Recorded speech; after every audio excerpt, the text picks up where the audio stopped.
Can't get any words. Podcasts don't last, giving you the real talk, no holding back. Can't get any worse, we'll make you see. There's always a silver lining. We'll set you free, so join the movement. Let's change the game with the Can't Get Any Worse podcast. What's going on, everyone? Welcome back to the Can't Get Any Worse podcast. Happy Tuesday this comes out. That always fucking trips me up every week, hey, because I record this on a Monday, obviously, to get it ready for you guys, but it doesn't drop until a Tuesday. So it's just a whole world of wizardry, isn't it? I just before we get started as well, I just picked myself up on it in real time just then. So I've noticed I've started like talking real quick again.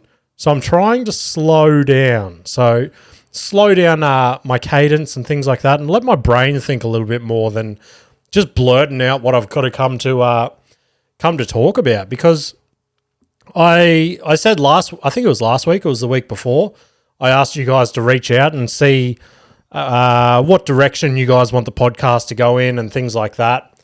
And appreciate the few people that did reach out and sort of just said, keep being you, boo. Keep doing you. So that was nice to hear that. And I guess that's the feedback I sort of expected from people that do listen to the show. Because obviously if you like what I'm doing, you're coming back every week. And like I've said before, that core number of listeners is always sort of there. And then every week it's always sort of a few more come and join the party and see what we've got to talk about, and a few more die off for a week or two, and then they come straight back. They come crawling back. And I don't know if we should start accepting them back, guys. What do you guys reckon? Write in and go, if you leave the pod, that's it. You're not welcome back. I reckon we start implementing some rules around here. But based on the little bit of feedback crossed with a little bit of self-examination over the last week or so, I've decided that I'm going to take a little bit of pressure off myself with this whole podcasting thing, right? And this might sound like rude or selfish or something, but in no means do I mean it that way. But I'm going to start doing what I tried to do when I first started the solo podcasting journey, when Adrian was arguably kicked off the show, in his words, is I'm just going to start trying to do this like for myself again and try and make it a bit happier and things like that, and more or less just use it as a me coming in here once a week and just talking into the void and like talking through some bits and things like that I might be trying to get ready for stage, and just literally, like, I don't know, for argument's sake, I might come in here next week with a bit of a premise that I want to work out, and the only way to work that out in for whatever reason for this situation is speaking it out. I might just talk for 15 minutes about why cabbage is fucking green. Is cabbage green? I think it is. What's the I was just, fuck, this is why I should not do this. I, for whatever reason in my head, just got cabbage and cauliflower mixed up. But yeah, cabbage is definitely green. So there we go. That's a hilarious bit. Ready for stage now. I've got that polished and good to go. So I'll be trying that at a show this week. Come check it out. But for a little while there, I was just putting so much pressure on myself to try and escalate the podcast to the next level. And I find every time I try and do that, like I get in those rabbit holes, the podcast just ends up, let's put it politely, turning to shit a little bit. I just come in here, I'm worked up, I'm stressed, I'm just spitting out thing after thing after thing, and it's like, you're not actually bringing anything cool to the table. Why would people want to listen to you? So I'm going to stop checking numbers and stuff as much as I do. The only time I'm going to check numbers now is like on a Monday today when I upload the new episode, because to upload the episode, you basically have to go through like that wall on the website to fucking get to the next step. So once a week now, I'm just going to go, okay, that's where we're sitting roughly. Because this is where I was originally at. I was like, oh, just don't look at them at all. And then, like, in my head, I could be doing 1 million listens a week. But in reality, I could have 0 downloads. So I'm doing this for nobody. But yeah, I think you have to pay a little bit of attention to the numbers. And like I said, I think if I can limit that back to just checking once a week, because I'm bad for it. Like, I'm so bad at overthinking shit and just like looking at that type of stuff, like all numbers and things like that. Because multiple times throughout my day, I'll jump on the app, hit refresh, and go, oh fuck, no downloads today. Fuck. Let's post something. Let's message some people. Let's fucking do this and that. Let's lock some guests in. Let's try and get some sponsors on board. And that's when it stops being fun. So yeah, whether or not you guys think that's selfish or whatever, I'm hoping it produces some better content. So all the guests and things like that, I had a guest lined up this week. I guess we could say coincidentally or conveniently, based on that chat we just had, isn't going to work out, which I'm not entirely upset about. The guest episodes are a lot more work, a lot more pressure, things like that. And yeah, if there's guests that it lines up in a perfect world, like the next guest that we do have locked in is someone I've wanted to talk to from the creation of this podcast. And they're just a fucking top bloke in the Brisbane comedy scene.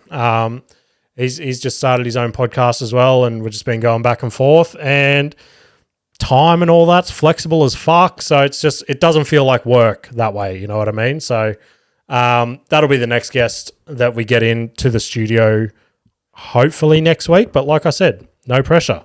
Whatever works out for the both of us. But let's rip into it, eh? What's happened this week? Oh, that's some beautiful Logan tap water. I don't know if you guys have experienced Logan tap water in your day-to-day lives, but that's some good tap water. I mixed up my day a little bit today.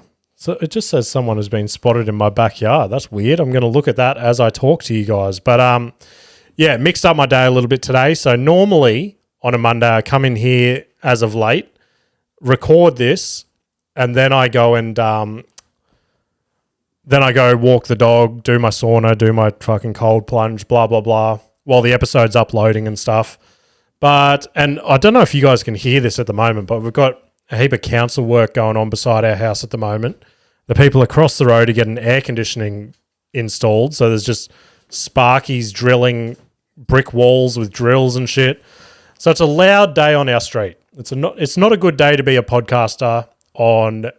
I almost said my street name. That could have been bad. So yeah, I've prolonged the record. I don't even know if that's the correct use of that word. So I look forward to Adrian messaging me tomorrow going, that's not how you use prolonged. But I'm going to use it in this situation because fuck you. I've prolonged the recording of this episode to later in the day. And yes, that's going to mean that getting it uploaded and doing all the socials and shit is going to be a little bit tighter, but it is what it is. We need to just take things as we come. So probably the biggest thing that's happened in the last week is I've thrown this around in the last month or so, but your boy here has secured some full-time employment. Actually, it's not full-time employment. So it's actually a part-time contract. So yeah, I've decided that that's probably the best bet moving forward, purely based on a happiness level, a comedy and podcasting level, because everyone fucking said it. So here we go. I'm going to pause for 3 seconds while you all go, we told you so, fuckface. 1, 2, 3. Perfect. Does that feel better now, everyone? Yeah, a lot of work to run a full-time business, as well as trying to write some silly little dick jokes, go out and perform them, record a podcast, edit it, post it, blah-de-blah-de-blah, as well as like carve out time for family and all that sort of shit. So it got to that point where I was definitely not enjoying the business, and it was just getting so stressful, just chasing work, quoting work, as well as trying to build it and install it, because I'm just a one-man band over here. So getting employees and shit did not interest me in the slightest. I'm not entirely, like, I don't love working with people, if that makes sense. I'm a bit of a lone wolf. But in all of this, an ex-employer caught wind of me potentially looking for some work, and he gave me a buzz and said, could have a little job title for you. And everything that he was saying worked exactly with what I was looking for. A few days a week. He basically said, you tell me what you want and I'll make it work. So I sat down with Nikita. I go, this is perfect world to get the podcast done, write some comedy, perform some comedy, blah, blah, blah. How much do we need to make to cover our bills with a little bit extra on top? And like what days work best with your work and all this sort of shit. Put it together, called him back, said, this is what I can do. This is when I can start. Fucking bingo bango, locked in. So I start there next Tuesday. So when you're listening to next week's episode, I will be an employee again, which I know to a lot of people probably sounds like a backward step, but to me, it's the fucking one of the coolest things I've heard in a long time, because it's gonna take a load off Manny. Is that a song from like the 70s or 80s? I think it is. That's a really cool reference. But and again, I think it was coming through on the podcast. I'm not too sure. You guys would know more than I do because you guys listen to it. I just sit here and mumble my way through an hour. But yeah, I over the last couple of weeks entered some dark times again. Dark times. That's one of my favorite The Weeknd songs with Ed Sheeran. You guys should go listen to that. I think it was in Sons of Anarchy back in the day. But yeah, that's a sick song. Just the brutal guitar strums in it with those two sick voices. But just haven't been good, and I picked myself up on it, and that was another reason for getting the job is, okay, I think that's going to lighten the load a little bit, take a little bit of pressure off, and let me focus on this sort of stuff a little bit more. My backyard camera's going nuts, but it's just my dog running around being an idiot. But yeah, I was just fucking having trouble sleeping, shit like that. Like, I've been going to gym I went to gym at midnight the other night just because I couldn't sleep. And then when I could sleep, all I was having was like nightmares and shit. So it's been a fun time to be in my brain. So welcome everyone. Welcome to my brain. But I found a funny clip. I found it funny. I think you guys will find it funny as well because he's one of my favorites. This is fucking, hang on. So the laptop used to be on this side. So when I scrolled over, it just went straight on the screen. But now my laptop's over here. So I have to do the complete opposite action to get it onto the screen. It's annoying, but it is what it is. So this guy almost features weekly on the podcast now. I should put him on the payroll. But this clip popped up on my TikTok this week and it made me laugh. I completely forgot about it because this podcast got recorded probably like 5 or 6 years ago now, if I had to throw a dart. But it was when Theo Von went on Jocko Willink's podcast and they actually had a pretty fucking insane chat. And I'll play the clip and then we can have a little bit of a chat about it. So let me get my mouse here. Oh, yeah. That's painful. Oh, I did a Netflix special that didn't do anything. Wait, what came out first? The Netflix special? The Netflix, yeah. Okay, so that thing came out, but it doesn't really matter. No one really notices whatever. It did nothing, man. I was so excited. I remember I went to Chattanooga. I'm all fired up. And I'm thinking it's going to be packed, man. And it was it wasn't even a big club. And there was 9 people in there. Damn. So when stuff like that happens, that's got to be tough to power through. I mean, especially with everything you've said so far tonight about wanting people's laughter and approval and all this stuff, and you release a Netflix special. And there's and this is Echo, what do you think, man? Bro, I'll say this. For somebody named Echo, you don't even repeat much, dog. Taking it all in, bro. Yeah. Oh, dude, I hate. I'm glad we can laugh. I'm glad we can laugh at this, but like that's that's painful. Oh, it's painful, bro. But when painful, here's the crazy thing about painful, man. When most of what you know in your life feels like painful, then I think shit like that just kind of fucking fits on the ship. So Yeah, I thought that was fucking hilarious because it's like doing this whole comedy thing, you're just always chasing that next thing. You're like, the next thing I do is going to be the big thing that fucking, that's what's going to kick off the career, right? And just to hear Theo Von, where he's at now, like selling out theaters and arenas and shit like that, one of the biggest touring comedians in the world at the moment, to hear that when he released his first Netflix special, like when you're a comedian and you get offered not a special, right? It could be a YouTube special that you're putting out there for free. You're like, okay, this is going to be my ad to the world to sell my comedy, right? People are going to find this however they find it, YouTube, Netflix, Prime, whatever it gets released on, right? And for Theo to be sitting there and going, holy fuck, my career is about to skyrocket. I've just got my first Netflix special, which is back in the day where Netflix specials were just about to be like kicking off, right? Like, because it used to be Comedy Central. You wanted a Comedy Central special. And before that, it was like HBO and all that sort of shit. So there's always like the next thing.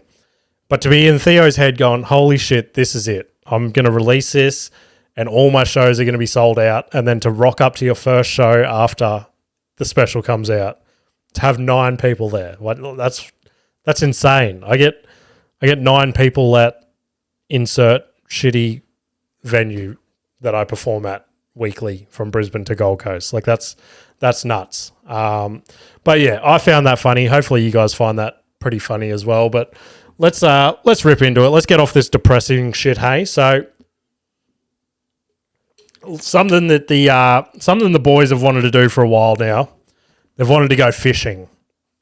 And I'm not an avid fisherman by any means. Like I've dabbled here and there, but I do not have the brain for it. I cannot sit there and just look into the water with a bit of string just dangling in the water. Like it's fun for 5 minutes and then you get snagged 38 times and then you've got to rehook your line and then you just get the shits, right? You got fucking bait all over your hands. I hate it. Like if you like fishing, you are gay. Fishing is gay. That's a blanket statement.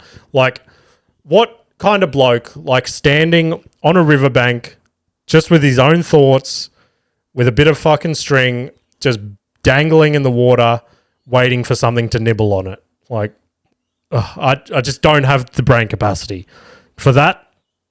Well, people spend hours standing there just to feel a little flick of the line, and then it's like, oh my god, it's happening. It is happening. Like, yeah, and look, no offense to any fishermen out there, or fisher them, as Sam Smith said. Did you guys see that clip flying around the internet? That blew my fucking mind, because I get in this society that we're in at the moment, people can be whatever the fuck they want to be, right? If I want to go around today and identify as a croc, I can do that. If someone goes, oh, hello, sir, how's your day? I can hold them up. I can go, excuse me, what did you just fucking call me? And they will apologize to me because that's only right. And they'll go, sorry, sir. And I'll fucking death stare them again because they've just said the no word. And I will go, I am a croc. You will refer to me as they croc. And if you fuck up from that, I will take you to court and I will win, because that is our world that we live in at the moment. But yeah, kept getting snagged. The other thing is my sister-in-law and brother-in-law, they're so into fishing. Like they got the boat, they fucking everything that you can have to do with fishing, they've got. And he was at work on the Saturday and she had nothing to do, and she found out we're going fishing. She goes, oh, we'll come down with you and fish with you. And I'm like, oh, please don't fucking come, because I haven't been fishing for I don't know, maybe, well, since Westy's been born, to be honest, I suppose. So what's that, like 7 years, 6-7 years? So I don't even remember how to fucking throw this thing. So I've got to reteach myself before I can teach the kids. And like she would have gone fishing the day before or something.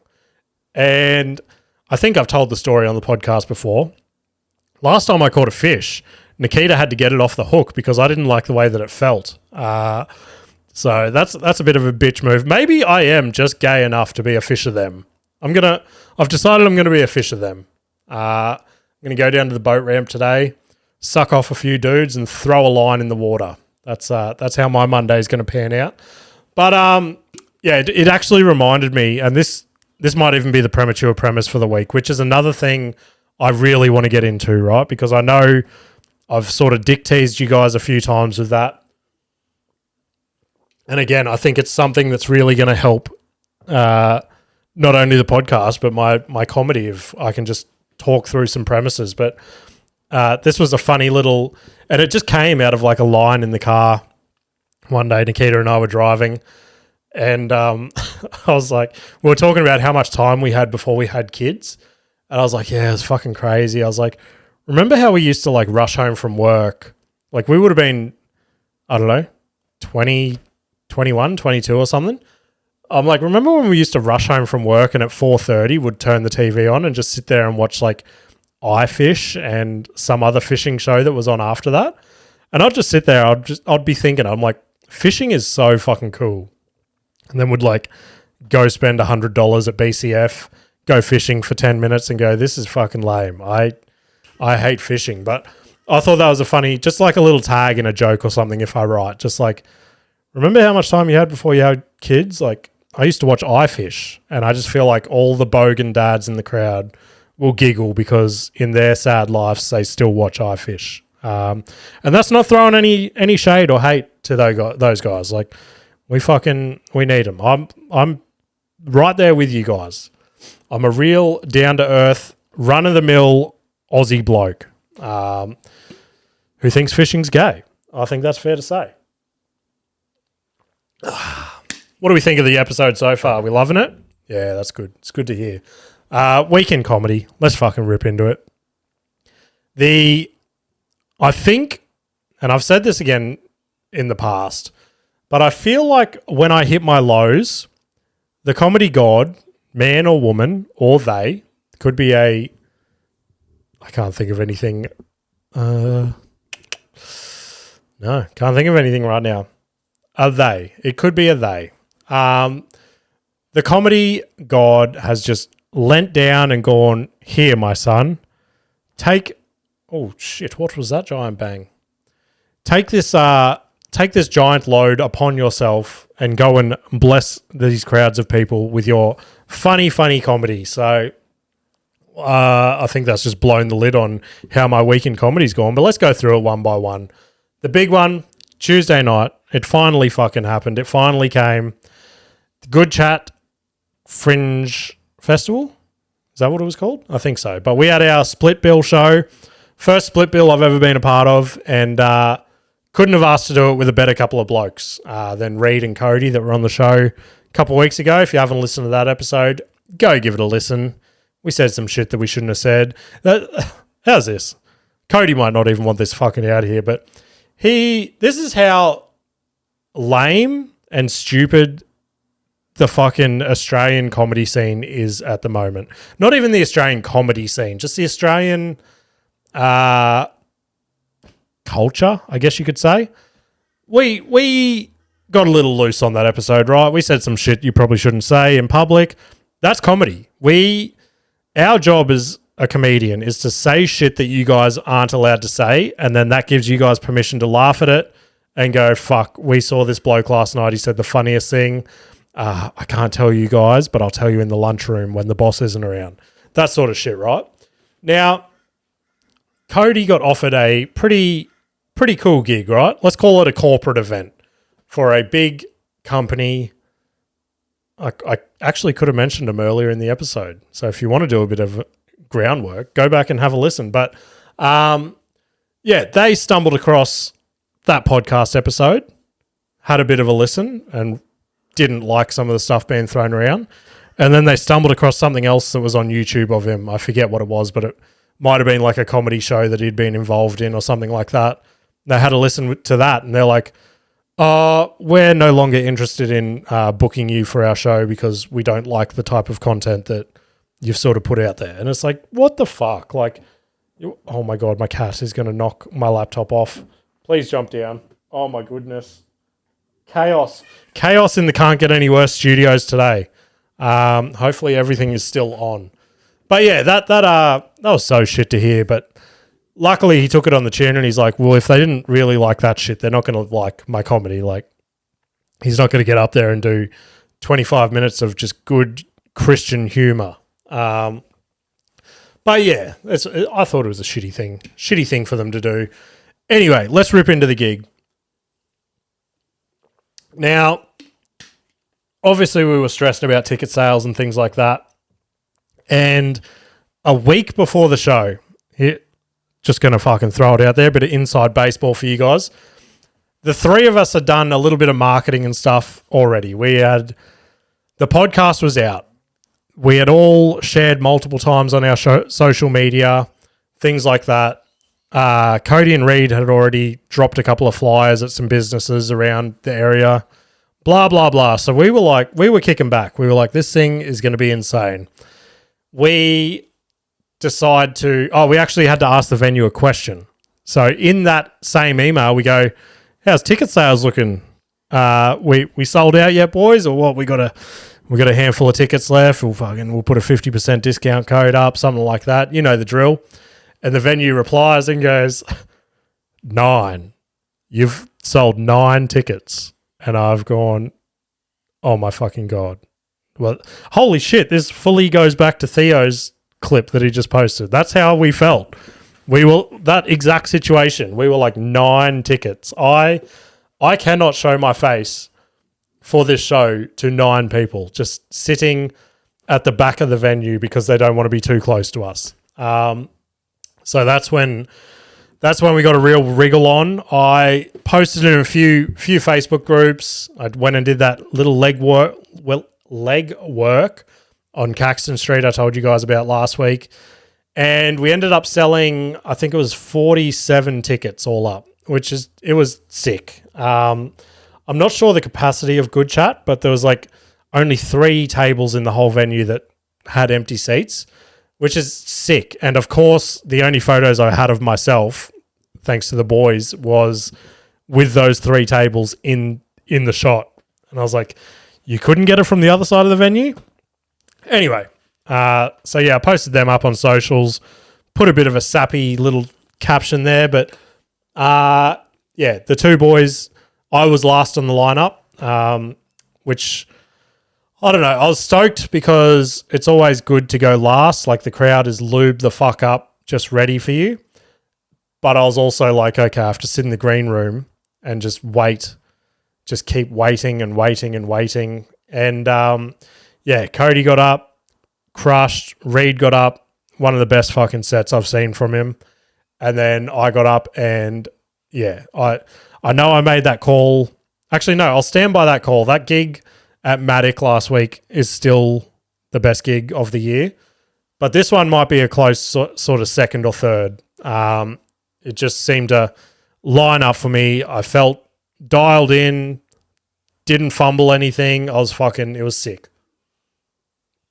Appreciate all you guys that did sort of come up for the show and watch it and things like that. Heap of the comedians in the scene sort of came and supported. And yeah, I posted in, I don't know if you guys know this Facebook group. It's called Blokes Advice. And I first stumbled across it when I was a young apprentice. And it used to just be like bad shit, right? Like dudes doing pranks on each other, posting like nudes of chicks and stuff like that. But over the last few years, it's real sort of narrowed down. And it's all about like blokes helping blokes and things like that. But every now and then, like everyone knows how guys are. Like it's just a pile-on culture, if you will. And I was like, shit, we need to sell tickets. So I was looking at groups I'm part of, and I was like, Blokes Advice. Like there's 300,000 people or something in that group. And I was like, fuck, I should post in there. Then I start looking at like friends and things like that, people that I know that are in the group, and I'm like, they're going to think I'm a fucking loser posting in here. And I just like, I typed it up and I just hit like post. I just had to stop second guessing myself and shit. And yeah, luckily I got the good side of the group. There was a few people in there that were sort of ripping on it and things like that, but they were doing it in good humor or goodwill. I don't fucking know. But yeah, luckily the group got behind it, and a few of the boys from there did come up to the show, checked it out, and yeah, I had a good chat to a few of them after the show. They wanted me to go to the Caxton Hotel and shit and have some drinks, and I'm like, boys, I've got to go home. My youngest son has surgery tomorrow, which I probably should have spoken about. We'll touch on that after this. So yeah, I sort of shot off from there, but it was sick. Like, they were treating me like I was the funniest cunt in Brisbane. Like, I was talking to them for maybe 10 minutes or so. We're talking about Kill Tony, like all the comedians that I like. And one of them goes, oh, I was saying, he was like talking to his mate. He's like, I was saying to old mate here, he's like, if these guys aren't funny, don't fucking give them sympathy laughs. And he's like, there are a few moments where I was trying to hold in the laughter and you just fucking cracked me. And I was like, oh, like fucking making us feel like superstars, right?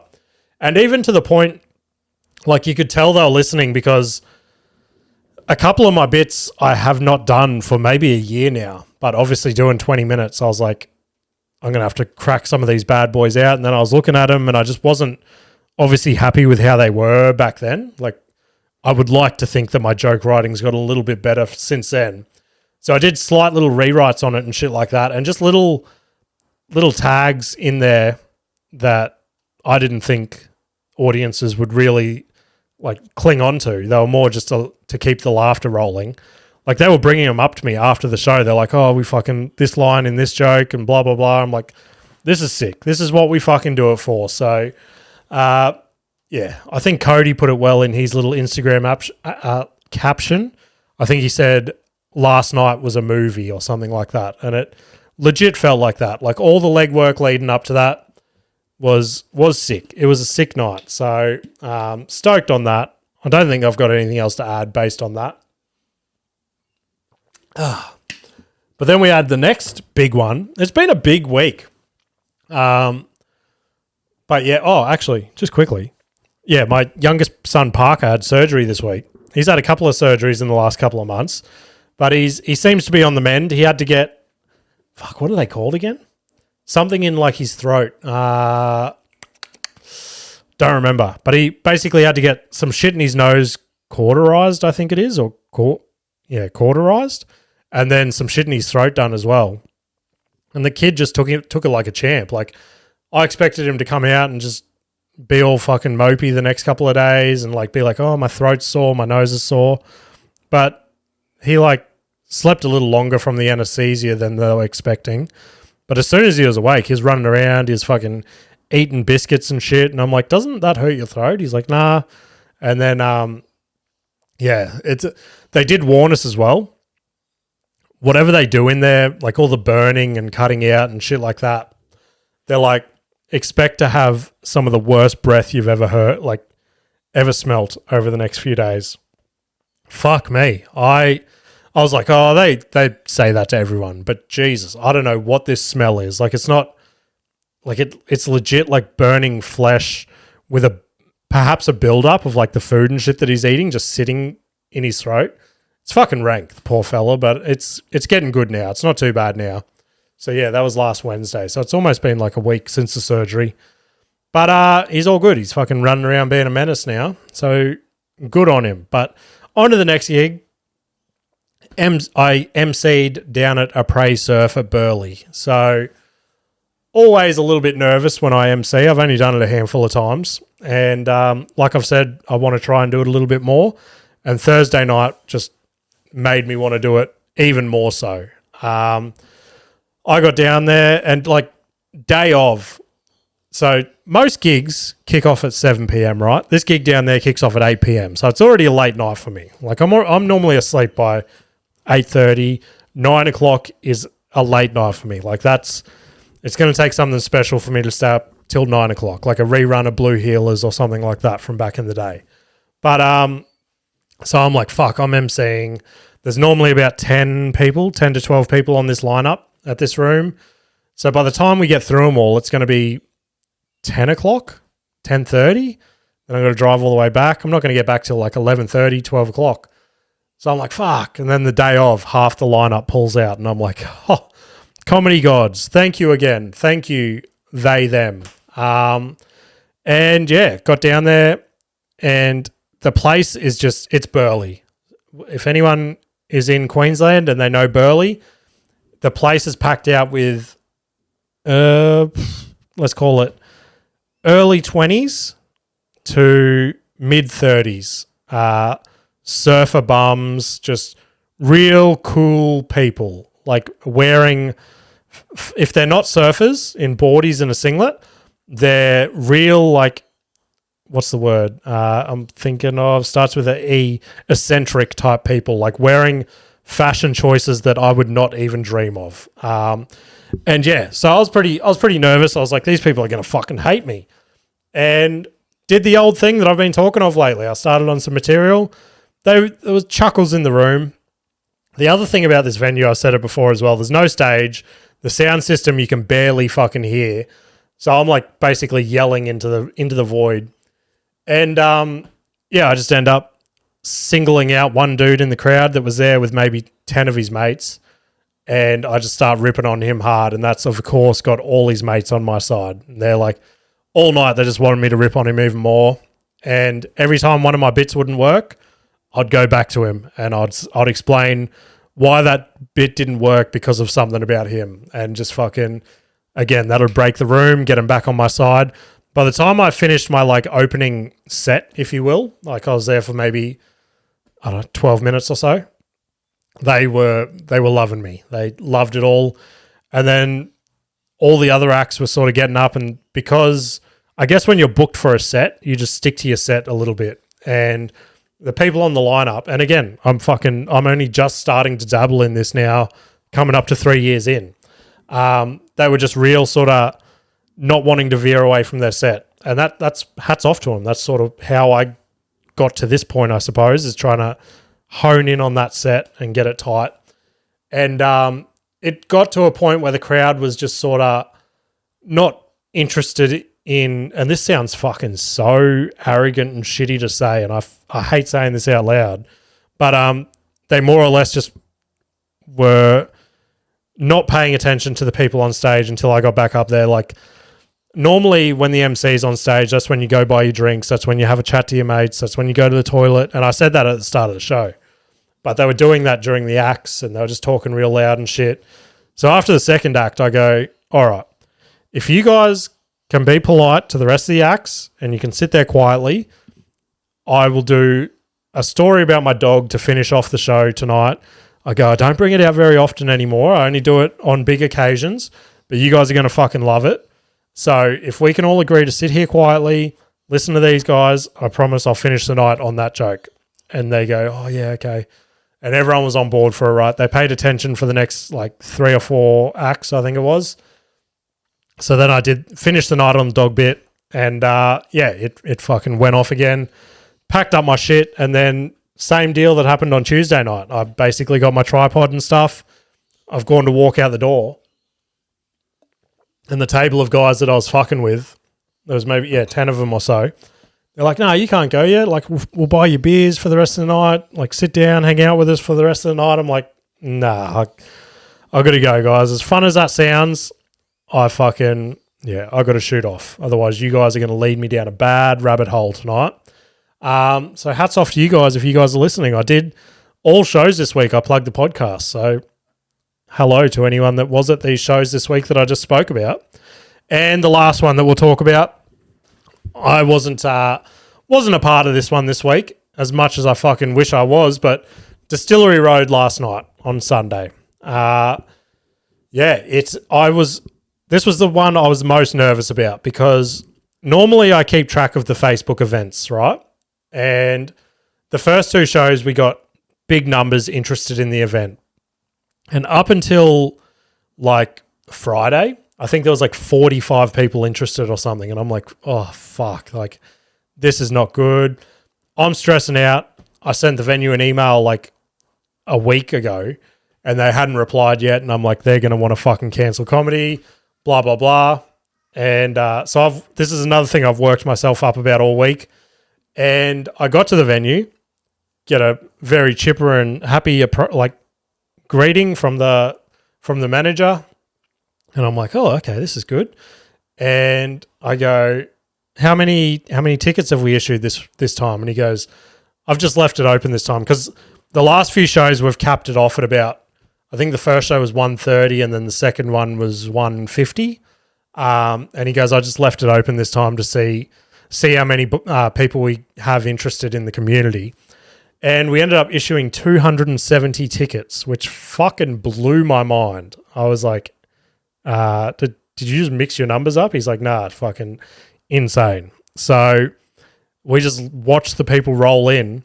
And another little game plan we did this time, we blocked off the mezzanine until downstairs was jam-packed. And then we opened the mezzanine and then that filled up as well. So I'll probably post some photos on socials over the next couple of days. But yeah, it was nuts. I don't know what the official check-in number was. He'll email me later in the week and update me on all that. But it was nuts. Yeah, easily the biggest show we've had there. Things are being fine-tuned. The seating and the audio is almost there. The next show it's going to be fucking dialed in, sorry, not nailed in. But yeah, if you haven't been to a Distillery Rd show yet, easily the biggest comedy show from Brisbane to the Gold Coast, with bigger and better things in the pipeline that I've said on here before scare the absolute fuck out of me, but we're making it happen and I'm along for the ride. So yeah, everyone that was on the lineup last night fucking crushed. Again, audience members coming out the back after the show saying how funny everyone was and stuff. And it was at the point where I was watching all these guys crush and then I was like, oh, I kind of want to do like a sneaky 5 after the break just to do it in front of this amount of people. But yeah, I stopped myself and I was like, you can't be on every lineup, fuckface. So definitely going to be on the next one, which is 27th of October, I think it is. So put that one in your diaries and come along, because whether or not we keep these numbers open or whether we try and restrict it a bit more to get all those people that just reserve a ticket and don't end up showing, which is the issue with a free show, but it is what it is. I am busting to go to the toilet quite early, so let's see what else we've got to touch on this episode. All right. This was something cool that popped up. I've got a little video for it, but I spoke the other week about the Nike collaboration with Lego, and they announced another collab this week. So this is Verdy collaborating with Nike, which I didn't really know who the fuck Verdy is, but these shoes are so cool. So this is the video. This dude's going to explain them better than I do. I'm here at Kicks and Coffee Sneaker Festival with a very cool shoe that I thought I'd tell you about. It's actually the Nike SB Dunk Low, and this is in collaboration with Verdy the Pink. This is called the Visti, and the special thing about this shoe is that they actually don't release until next Friday. So let's take a better look at this shoe. So if you have a look at the shoe, there is a lot going on here. You've got obviously that clear blue corduroy, green and pink fur, I don't really know how best to describe that yellow midsole, and then that sick key ring that hangs off the laces. This is a really, really sick shoe. But yeah, I thought they were fucking sick, and not as like an everyday shoe, obviously. Like that'd be for something special. Like if I was to record something for YouTube or something like that, I'd want to rock a pair of shoes like that. Like, and a lot of people are going to look at them and go, those are as gay as fishing. But hey, different strokes for different folks. Let's say that. But another cool thing this week, Luke Combs announced a stadium tour of Australia. So, again, I've spoken on the podcast how much of a dick rider I am for Luke Combs. And, yeah, he's doing a show at Suncorp Stadium, which is not only insane for a country artist to be doing, but, yeah, it's I would give my left nut to go and see Luke Combs at Suncorp. So I don't know if tickets are out yet, but once they do drop, I'll be having a look. And Luke is notoriously known for just giving back to like the average people. Like I think I've heard he has tickets available to his shows for like $25 because he just wants his diehard fans to be able to afford to come and see him. So I think and I've heard him say this on a couple of podcasts before, but he basically sits down with his managers and works out how much it is to put the show on. And then he'll obviously have his stupid tickets for thousands of dollars that people want to be up front, like dancing with him and shit. But then he'll distribute those $25 tickets and stuff just so those people can come and watch him still, which I personally haven't heard of any other artists that go to that extent and do that. So yeah, hats off to him. Fucking keen as fuck to hopefully go and see him. I think it's like pretty soon as well in reality. I think it's January he's going to be here. So but yeah, another Combs in the news this week that probably isn't enjoying his life as much as Luke Combs is Sean Diddy Combs. He's officially been arrested for all of the accusations that have been thrown his way. So he's currently, I don't know if he's in jail yet. I think they're like doing the whole court case thing, but some crazy fucking things have been thrown out there. Like they found 1,000 bottles of lube in his house, which when I heard that, I thought it must have been a typo. 1,000 bottles of lube is insane. And I'm like, a lot of people are throwing hate his way, right? And I've tried to look at this with an open mind. What if Diddy went a little bit nuts in the pandemic like we all did? Because all you guys listening, you probably ran out and got fruit and vegetables. Toilet paper was a big one. Maybe Diddy was thinking of this from another state of mind. Maybe he was like, this is going to be a very stressful time for some of my sexual partners, right? And he might have thought, I know, like sometimes when ladies get stressed and things like that, maybe they lose the ability to self-lubricate. Let's say that, right? So maybe he's like, I need to get a bulk order of lube in right now.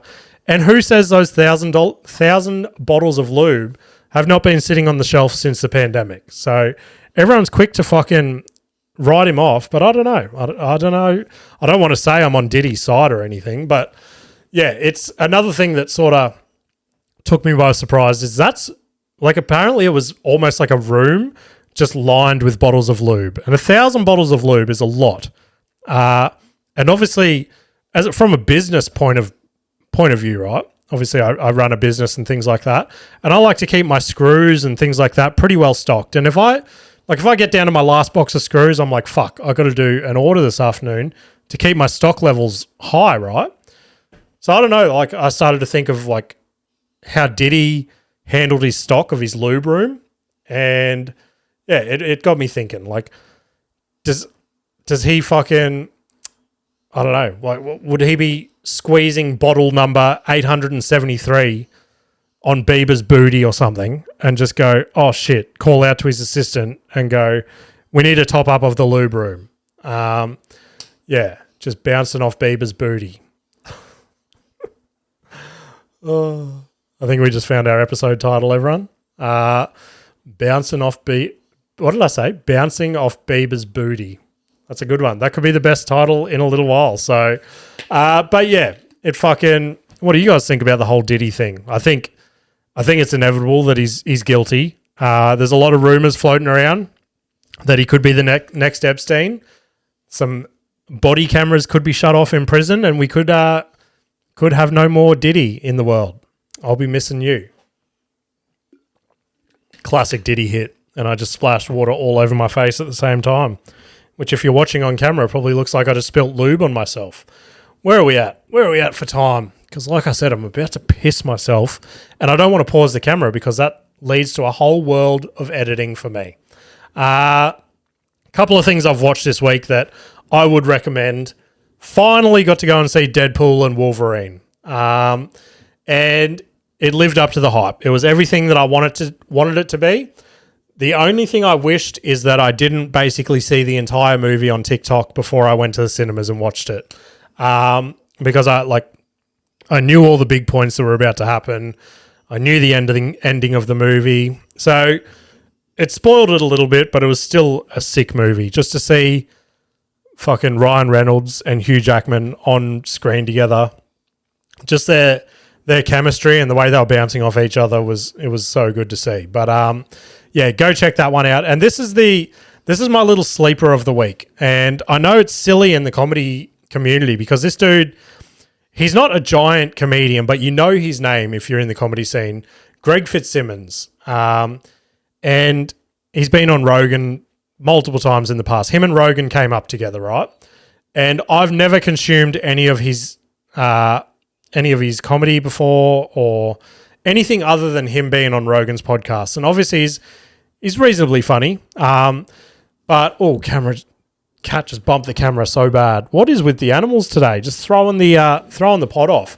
But yeah, he released a special on YouTube. I think it was like 2 weeks ago now, but I just hadn't had the time to sit down and watch it. And fuck me, it is so good. He is one hilarious fucker. Which I know everyone's like, oh, he's so funny, blah, blah, blah. But he's just the way that, like, as I was watching it, I was thinking in my head and I was trying to compare him. And he's just a really toned down Bill Burr. Like, he's not angry about anything. He's just purely there just for the jokes. And it's all so simple. Like, every joke is just like, you kick yourself. You're like, how did I not think of that basic premise and just simple set up and punch? But funny as fuck. Go check that out. I don't remember the name of it at the moment. Sorry, but just type in Greg Fitzsimmons special on YouTube. It's free to watch. The dude is fucking hilarious. But UFC this weekend, it's just a fight night. There's not a great deal happening on it. There's a couple of little fights, but the main event and the co-main on their own, they're going to be some legit bangers. So go watch that. The co-main is Brendan Allen versus Imavov. That'll be a sick fight. And then the main event is Moicano versus Saint Denis. Saint Denis is the one that we all thought was going to destroy Dustin Poirier back in the day. And DP just came and knocked the fucker out. So I think this is going to be his fight to try and get back onto that title contention one. But obviously Moicano is a beast. I think he's a bit of a jiu-jitsu practitioner in his own right. Motivational clip for the week. This one rung true this week. Where's my mouse gone? Here we go. Chris Williamson. He pops up all the time on the podcast as well. But yeah, I listen to him a fair bit for the whole sort of mindfulness and health and all that sort of shit. So let's see what he's got to say this week. You sleep. You'll doubt whether it'll work. You'll stress to make ends meet. You won't finish your to-do list. You'll wonder whether you made the right call and have no way to know for years. This is what hard feels like, and that's okay. Everything worth doing is hard, and the more worth doing it is, the harder it is. The greater the payoff, the greater the hardship. If it's hard, good. It means no one else will do it. But yeah, that rung true to me this week. And that was another thing with taking the job is everything up until sort of when I started working for myself again, I seem to work better in a scheduled, like a pressured schedule, if that makes sense. Because I'm very scheduled, like down to the fucking, this is when I'm doing this is when I'm doing this. And then when I know I've got the added pressure of, oh, fuck, I can't do this and that, and like a lot of late nights and stuff coming up to make everything work. But that's when I work best, I've found for myself. So, yeah, that was another sort of thing that I liked this week. Gigs this week, heading off to Toowoomba for the first time. So Wednesday the 25th, I'll be at Bone Idol Brewing in Toowoomba. So that's a new room that's just started. This is their first show. So yeah, the dude running it has given me the little headline spot of the first bracket. So pretty stoked on that. Then Sunday the 29th, I'll be at Big Fork in the Valley. Again, one of my favourite rooms to do. Distillery Rd, 27th of October. Lineup will be announced in the next couple of weeks. But yeah, send some submissions, through via DM on Instagram or at cantgetanyworsepod@gmail.com. And I'd love to hear from you guys. And if I don't until then, I will see you later.